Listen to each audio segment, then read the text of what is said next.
Haleluya, itu dosa yang kadangkala kita tidak minta ampun. Nih yang kecil-kecil kayak model begini nih saudara.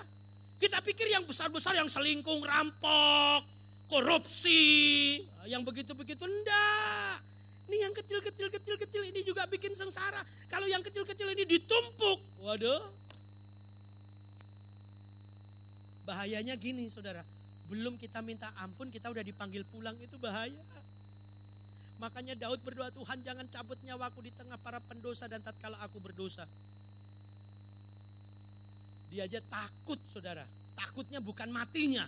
Takutnya dosanya masih ada enggak dalam dirinya tatkala dia bertemu Tuhan. Itu. Haleluya. Amin. Kok wajah saudara berubah jadi menakutkan begitu ya? Iya. Santai aja saudara ya. Ini pelajaran buat kita. Ini pelajaran juga buat saya. Jadi bukan saudara saja yang kena. Saya juga kena. Ayo kita lihat selanjutnya. Yang ketiga. Supaya hidup kita tidak lagi menderita, maka penderitaan itu harus dibereskan. Kalau saudara mengaku sebagai orang percaya, saya orang percaya. Nah, ayat yang kelima, coba kita lihat ya sama-sama. 2 iya. Kita baca yuk. 2 iya. Dosaku kuberitahukan kepadamu dan kesalahanku tidaklah kusembunyikan. Aku berkata, aku akan mengaku kepada Tuhan. Apa saudara? Pelanggaran-pelanggaranku dan engkau mengampuni kesalahan karena dosaku. Orang yang memberitahukan pelanggarannya, dosanya kepada Tuhan, yang kesalahannya tidak disembunyikan, mengakui segala kesalahannya di hadapan Tuhan. Wah, dia adalah orang yang paling berbahagia, saudara. Enteng, mau jalan kemana aja enteng. Aduh kayaknya batin ini lega, plong.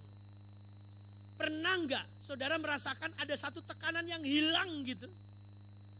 Wah kayaknya nafas itu jadi mantep gitu. Hidup itu kayaknya aduh enak banget. Bukankah itu adalah perburuan bagi setiap manusia termasuk saudara memburu yang namanya kebahagiaan itu? Bukan masalah cien fulus doit hepeng loh saudara. Bukan. Itu bukan nomor 1. Makanya orang pintar ngomong begitu. Money is apa saudara? Uang adalah segalanya. Tapi segalanya juga karena uang gitu kan. Gimana gitu istilahnya saya lupa lagi ah. Mau belajar kayak orang pintar aja lupa. Maklum lah. Bahasa Inggrisnya cuman aduh saya ingat waktu bukan kepala sekolah, guru olahraga saya waktu SMP. Ini waktu masih di Surabaya nih saudara. Guru SMP saya ngajar. Ini yang begini nih sebutannya apa? Nah kalau lempar begitu apa? Enggak ada yang bisa. Guru saya langsung marah, dia bilang kalian cuman tahu I love you doang. Lu pada cuma tahu I love you doang. Tapi bukan pakai bahasa Betawi begitu, pakai bahasa Surabaya. Wes kowe kabeh isane I love you. Itu bukan bahasa roh ya saudara, bahasa Surabaya. Waduh, itu sampai sekarang itu masih saya ingat gitu. Jadi kalau saya lihat basket, itu pasti saya ingat tuh guru itu. Guru itu udah almarhum saudara.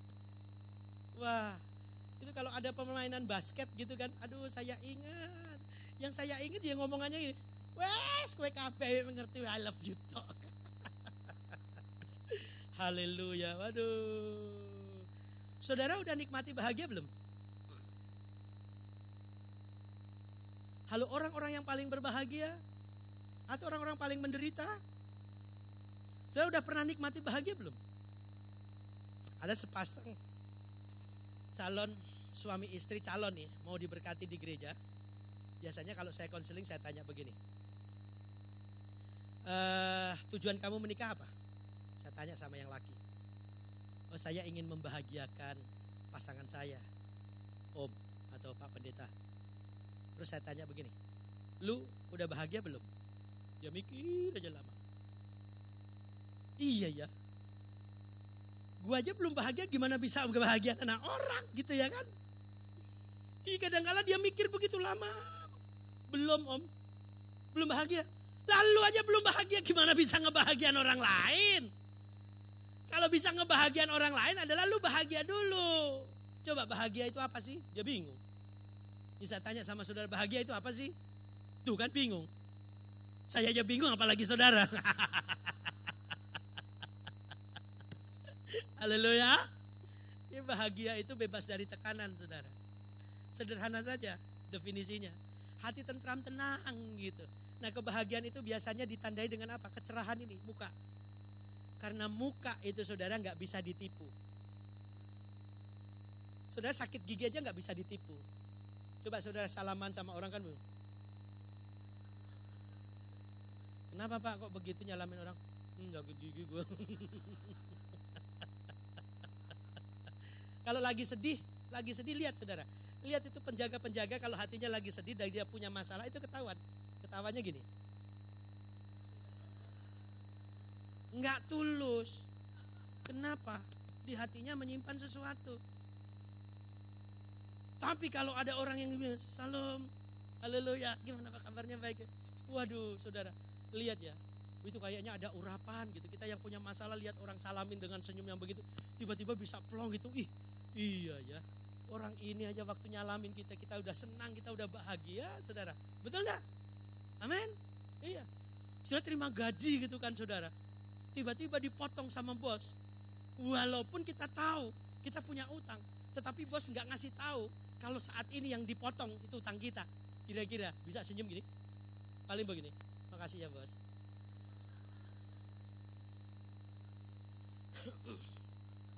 Betul kan saudara? Haleluya.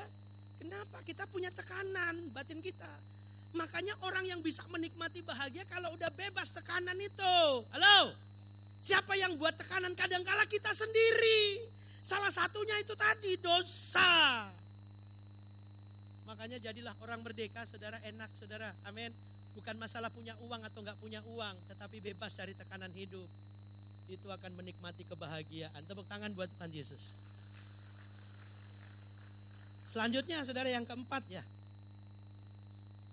Menyambung kembali hubungan yang terputus dengan Tuhan. Kalau kita tahu bahwa orang yang hubungannya dengan Tuhan itu tidak enak, tidak harmonis, tidak manis, ayo kita bangun kembali hubungan kita dengan Tuhan. Ayat 6 dikatakan apa? Kita baca sama-sama saudara, 2 iya. Sebab itu hendaklah setiap orang saleh berdoa kepadamu selagi engkau dapat ditemui.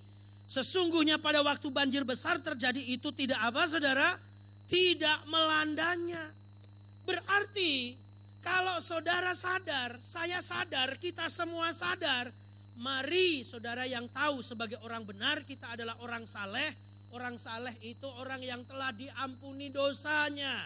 Kita tidak didapati lagi dosa dalam diri kita. Maka kita disebut sebagai orang saleh. Karena yang membuat saleh itu bukan karena kekuatan kita, kebisaan kita, karya kita. Tidak. Itu adalah karya Tuhan. Amin.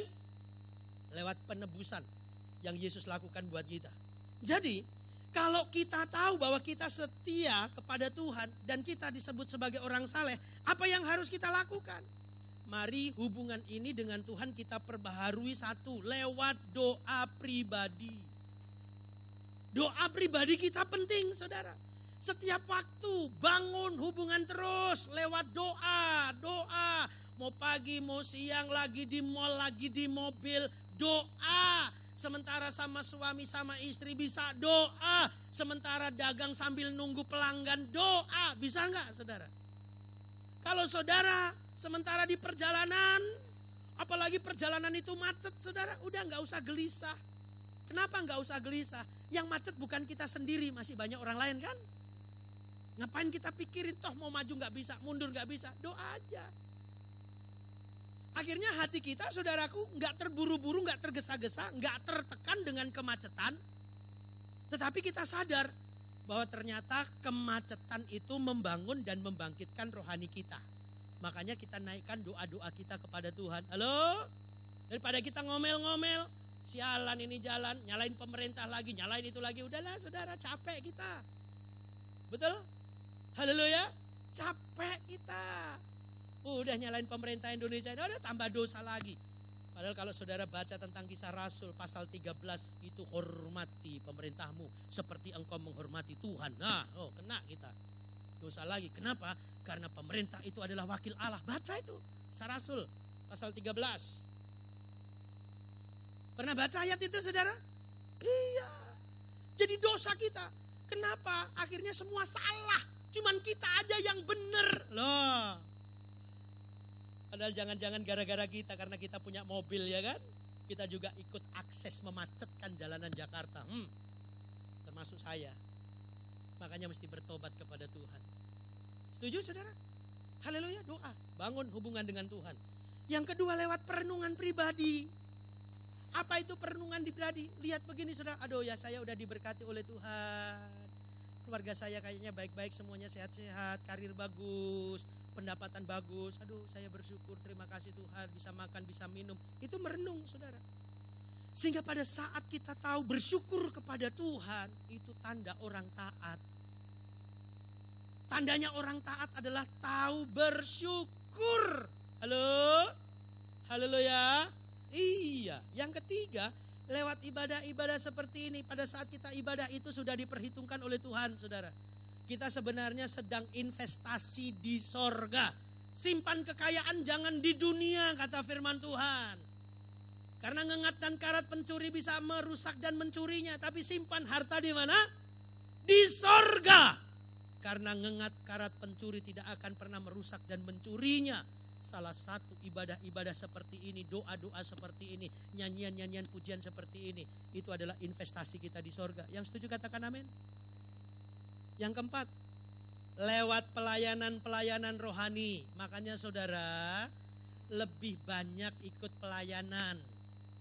Kalau saya anjurkan saudara belajar bangun pelayanan. Kalau saudara punya rumah yang bagus, pakailah rumah itu untuk persekutuan doa. Panggil tetangga-tetangga untuk berdoa. Setelah itu ada yang bertobat, ajaklah dia ke gereja. Itu juga pelayanan, saudara. Haleluya. Di kantor-kantor, bangunlah persekutuan doa. Biar cuma 3-4 orang di situ doa sama-sama, bagus. Sebulan sekali mungkin bisa undang pendeta di situ. Agar supaya apa? Lewat pelayanan, rohani kita makin baik, makin baik, makin baik. Amin. Iya. Daripada kalau lihat rugi aja melulu. Aduh, saya punya adik kalau ngomong itu adik ipar dia bilang begini. Aduh, duitnya gimana? Aduh, udah habis nih. Jadi tiap kali usaha nggak ada untungnya. Lah, nggak ada untungnya. Tapi dia punya tanah makin gede, makin gede, makin gede. Setiap kali udah ngomongin begitu, nggak ada untungnya. Makin gede. Lah itu apa? Iya nggak ada untungnya, udah dibeli tanah. Lah dibeli tanah nggak ada untungnya. Nggak tahu bersyukur, saudara. Langsung saya bilang sama istri saya, bilang, aduh kasih tahu tuh adik ya. Bilang bersyukur dong sama Tuhan. Masa tiap kali usaha ini gak ada untungnya, tiap kali gak ada untungnya, gak bisa dia nikmati loh. Amin saudara. Kenapa? Habis usaha punya untung beli tanah. Makan masih minta lagi pinjam sama cicinya lah. Kalau udah pinjam sama cici, padahal itu tanahnya makin luas. Dia cuman tanahnya cuman 1 hektar gitu ya saudara. Terus dibikin peternakan ini, ikan patin. Nah akhirnya maju dia. Dia beli tuh tanah kiri kanan muka belakang gitu kan saudara. Makin luas. Ada kali udah 15 hektar bahkan lebih tuh. Dia beli. Ntar kalau untung beli. Tapi kalau tiap kali ngomong rugi melulu. Nggak ada untungnya, nggak ada. Itu orang yang nggak tahu bersyukur saudara. Makanya kalau saudara biar untung cuma 5 perak, namanya juga untung, tetap untung. Makanya kalau saudara dagang gitu ada yang nawar, Ci ini berapa? 100.000. Udah Ci, 75. Belum ada untungnya. Padahal udah ada untungnya. Bilang aja begini, iya 75 itu memang udah ada untung. Tetapi saya jagain seharian. Dan yang beli cuman cuman itu doang. Belum ada yang beli loh sampai hari ini. Nah belum makan siang saya. Belum saya ngambil, capek, biaya transportasi. Udahlah tambahin sedikit. Memang sih ada untung, tapi kecil. Coba tambahin dong Ci. Ya udah 85, ya udah buat Cici ambil deh. Gitu. Jangan bilang udah 85, belum ada untungnya. Udah 95, belum pulang pokok. 100. Pelitnya minta ampun saudara. Dan akhirnya dia nggak jadi beli. Rugilah kita. Nggak untung bener kan? Kenapa? Karena doanya nggak untung. Halo? Haleluya. Amin saudara. Ya. Biarlah rumah kita jadi tempat untuk melayani Tuhan. Amin saudara. Kantor kita untuk melayani Tuhan. Tidak apa-apa, lakukan itu saudara. Lakukan itu. Yang penting hati kita selalu membangun hubungan kita dengan Tuhan. Nah yang kelima, lewat pertobatan sehari-hari.